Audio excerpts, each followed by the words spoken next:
मैं एक परंपरा विवाह का गीत गाने जा रही हूँ।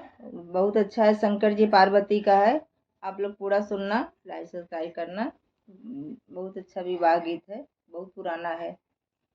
धाई धाई नौआ रे धाई धाई बरिया, अरे धाई के भोरे में जाए, अछन विराछत बुढ़ऊ महादेव, ओनहि क तिलक चढ़ाव, जबरे बरतिया गोइड़वा के आई, होई गा दुआरे कचार, माता माय दागिन पर छन चलली, शेष लागला फुफुकार, घुघुटे के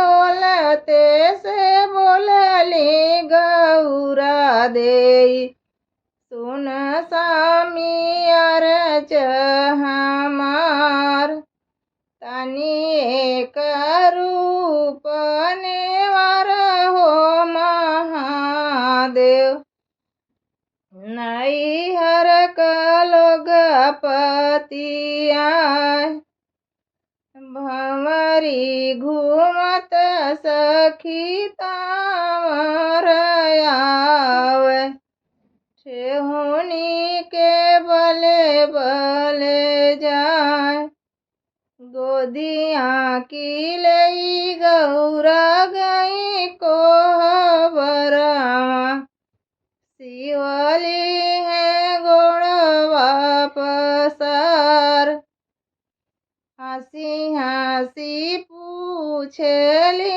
सरहज गोसाई, केतना उमर तोहर बीतल महादेव, अबही केतना दिन बा, ब्रह्मा जनमी गईल विष्णु जनमले, धरती जनमी विष्णुनाग, एतनी उमर मोर बीतल सरहज, अबही जियब जुग चार, एतनी वचन सुनी सखिया सहेलर, धन गौरा भाग